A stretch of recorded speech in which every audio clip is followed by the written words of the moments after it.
Vous n'étiez pas dans la voiture, vous n'avez pas eu d'accident, mais c'était votre frère, votre enfant, votre conjoint. Et depuis, votre vie a totalement basculé. Savez-vous que la loi reconnaît votre douleur? Vous êtes ce que l'on appelle une victime par ricochet. En droit français, la victime par ricochet est celle qui souffre indirectement d'un accident qui a touché un proche. La justice considère que cette douleur comme un préjudice réel.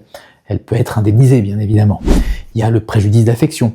C'est la douleur morale, le vide, le manque, la souffrance psychologique de perdre brutalement un proche. C'est reconnu même pour des amis très proches ou des membres d'une famille recomposée, à condition de prouver un lien affectif intense et stable.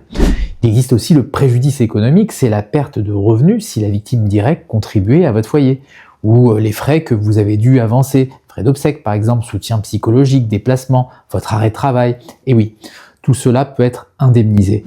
Il existe aussi un préjudice d'accompagnement. C'est le fait d'avoir vécu la descente aux enfers d'un proche entre l'accident et son décès.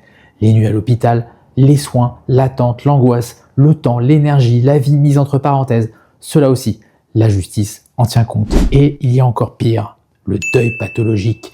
Un choc psychologique si profond qu'il entraîne un effondrement durable, dépression sévère, isolement total, incapacité à reprendre le travail, à vivre normalement. Ce type de deuil, s'il est reconnu par des médecins, peut être indemnisé à part entière. Même sans lien de parenté officiel, si vous prouvez un lien affectif fort, vous pouvez être reconnu comme victime par ricochet. Conclusion, votre douleur est réelle, votre souffrance n'est pas invisible et elle peut être reconnue. Faites-vous accompagner par un professionnel du droit de l'indemnisation, ne laissez pas l'injustice sans réponse.